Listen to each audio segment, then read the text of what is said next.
Hello दोस्तों। तो आज अपन बात कर लेते हैं साइंस के एक बहुत ही इम्पोर्टेंट टॉपिक। अपन साइंस में सबसे पहले स्टार्ट करने जा रहे हैं फिजिक्स को। इसके बाद अपन केमिस्ट्री और बायोलॉजी को भी स्टार्ट करने वाले हैं। ठीक है, तो पहले फिजिक्स की बात कर लेते हैं। फिजिक्स का सबसे पहला टॉपिक आता है कि मात्रक और मापन, यूनिट्स एंड मेजरमेंट्स क्या होते हैं। इसके बाद ही अपन जान पाएंगे कि फिजिक्स में आगे क्या चल रहा है। अपन इसको ज़ीरो लेवल से स्टार्ट करें, बिल्कुल स्टार्टिंग से, ताकि आगे अपने को समझने में कोई परेशानी ना आए। ठीक है, सबसे पहला टॉपिक है अपने पास क्या, यूनिट्स एंड मेजरमेंट्स। इसके अंदर अपन क्या क्या पढ़ने वाले हैं तो ध्यान देना। इसके अंदर अपन फिजिकल क्वांटिटीज़ क्या होती है, सिस्टम ऑफ यूनिट्स क्या होते हैं, इंटरनेशनल सिस्टम, फंडामेंटल क्वांटिटीज़ और डेराइव्ड क्वांटिटीज़, ये सब क्या होती है, इन सब की डिस्कशन इस वीडियो में आपको मिल जाएगी। ठीक है, अब सबसे पहले बात आती है कि what is the physical quantity. सबसे पहले आती है कि फिजिकल क्वांटिटी होती क्या है एक्चुअली में।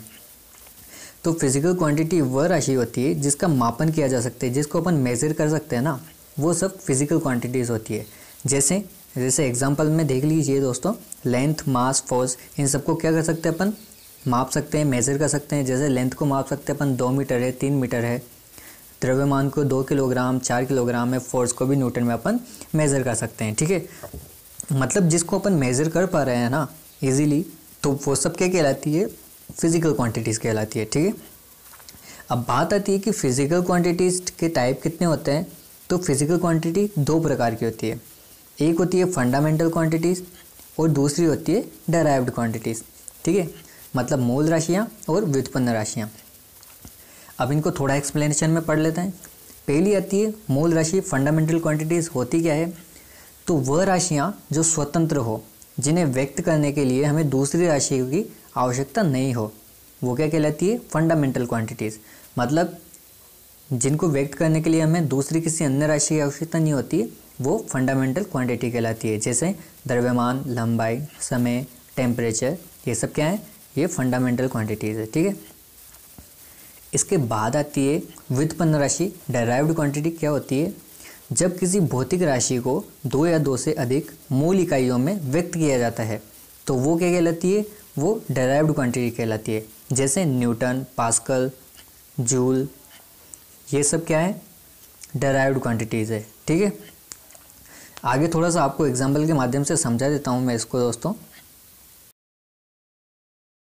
ठीक है, आगे देखना।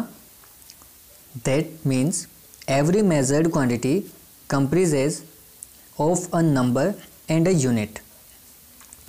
मतलब जिसे अपन को मेज़र करके लिख रहे हैं ना उस क्वांटिटी को, वो 2 पार्ट से मिलकर बनी होती है।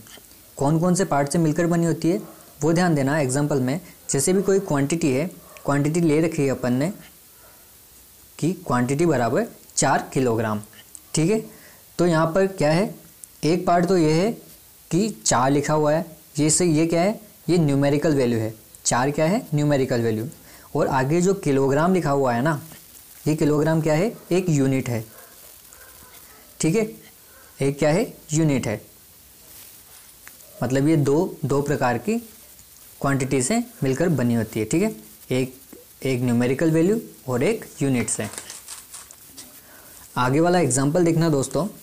एरिया बराबर क्या होता है, जैसे एग्जांपल दे रखा है, एरिया होता है 1 मीटर इंटू 3 मीटर। एग्जांपल है ये, तो क्या हो जाएगा, 3 मीटर स्क्वायर।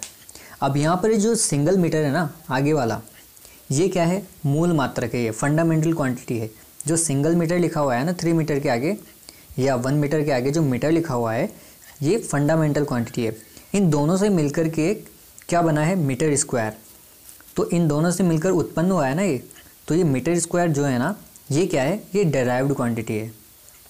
ठीक है, ऐसे कोई भी मतलब मूल राशियों से मिलकर जो राशि बनती है ना, वो कहलाती है डेराइव्ड क्वांटिटी। ठीक है, आया समझ में यहाँ तक। अब चलिए आगे चलते हैं, अपन बात कर लेते हैं सिस्टम ऑफ यूनिट्स की, कि सिस्टम ऑफ यूनिट्स होते क्या हैं, कितने टाइप के होते हैं। ठीक है, अब पहला टाइप आता है इसमें सिस्टम ऑफ यूनिट्स का। मतलब सिस्टम ऑफ यूनिट्स है क्या एक्चुअली में, किसी भी चीज़ को मेज़र करने के लिए जो क्वांटिटीज़, राशियाँ बनाई गई है ना, वो सिस्टम ऑफ यूनिट्स के अंतर्गत आती है। जैसे क्या हुआ, अलग अलग देशों में ना अलग अलग प्रकार की राशियाँ अलग अलग प्रकार के मेज़र करने के लिए कुछ क्वांटिटीज़ बनाई गई। ठीक है, जैसे पहली आती है FPS, फुट पाउंड सेकंड। ठीक है, दे रखा है फुट पाउंड सेकंड। यहाँ पर ये जो फुट है ये लेंथ को नापने के लिए है, पाउंड जो है मास को नापने के लिए, और सेकंड जो है वो टाइम को मापने के लिए है। ठीक है, ये किसी अलग देश में है। दूसरी आई है, दूसरी इसके बाद कौन सी आई थी? CGS पद्धति, सेंटीमीटर ग्राम सेकंड। ठीक है, इसमें क्या हुआ था?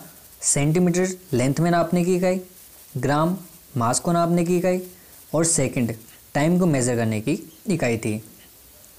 इसके बाद क्या हुआ? एक और यूनिट एक और तैयार हुई जिसको नाम दिया गया MKS पद्धति। कौन सी? MKS, metre kilogram second. इसमें क्या हुआ था? लेंथ को मापा जा रहा था मीटर में, मास को किलोग्राम में, और टाइम को सेकंड में। लेकिन क्या हुआ? इसके बाद प्रॉब्लम यह आने लग गई कि जब अलग अलग देश में जाते तो अलग अलग प्रकार की क्वांटिटीज़ अपने को देखने को मिल रही थी। तो इसमें कन्फ्यूज़न ये हो रहा था कि अपन लेंथ को फुट में नापें, सेंटीमीटर में या मीटर में, और मास को पाउंड, ग्राम या किलोग्राम, सब जगह अलग अलग दे रखा था। तो उसके लिए क्या किया गवर्नमेंट ने ना, एक इंटरनेशनल सिस्टम तैयार किया कि एक ऐसी क्वांटिटी होगी जो प्रत्येक देश में कहीं पर भी लागू हो जाएगी और उसे उसी नाम से जाना जाएगा। ठीक है, इसके बाद क्या हुआ? 1971 में ये SI पद्धति आई। कौन सी आई? SI। तो अब बात कर लेते हैं कि इस इंटरनेशनल सिस्टम में कौन कौन सी यूनिट लाई गई थी। तो पहली यूनिट थी इसमें लंबाई। लंबाई को किस में नापा गया? तो मीटर में नापा गया था, और इसका सिंबल क्या था? Small m। ठीक है, दूसरी यूनिट आई थी इसमें द्रव्यमान।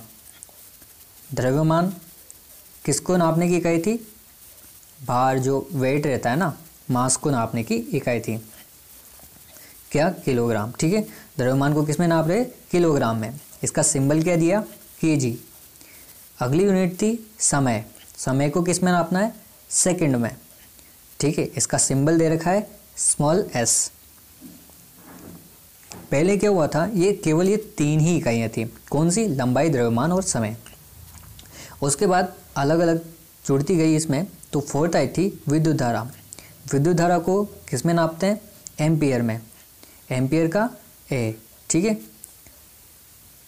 और ताप, अगली आती है ताप।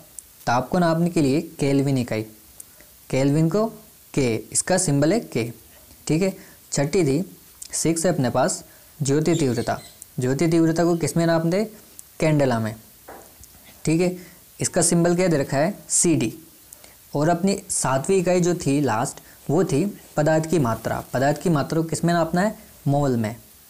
MOL इसका सिंबल हो जाएगा। ठीक है, इसके बाद क्या हुआ था? इसमें 2 राशियाँ और जोड़ी गई जिन्हें अपन संपूरक मात्रक कहते हैं। क्या कहते हैं? संपूरक मात्रक। क्योंकि इसमें कहीं पर भी एंगल तो दे नहीं रखा था, तो एंगल को किस में नापना था वो नहीं दे रखा था। इसके लिए 2 मात्रक और जोड़े गए जिन्हें क्या कहते हैं? संपूरक मात्रक। संपूरक मात्रक में 2 जोड़े गए थे। तो पहला है उसमें से समतल कोण का, प्लेन एंगल। इसको किस में नापना है? रेडियन में, RAD। ठीक है, और दूसरा था ठोस कोण। ठोस कोण को किस में नापना है? तो स्टेरेडियन में, SR इसका सिंबल हो जाएगा। ठीक है दोस्तों, तो वीडियो कैसी लगी दोस्तों? कमेंट बॉक्स में कमेंट करके ज़रूर बताना। और अगर वीडियो पसंद आए हो तो वीडियो को लाइक करें और चैनल सब्सक्राइब करें, ताकि ऐसे ही टॉपिक वाइज टॉपिक अपन फिजिक्स को कंप्लीट करते जाएंगे। आज का टॉपिक था ये यूनिट्स एंड मेजरमेंट, जो यहाँ पर कंप्लीट हो रहा है।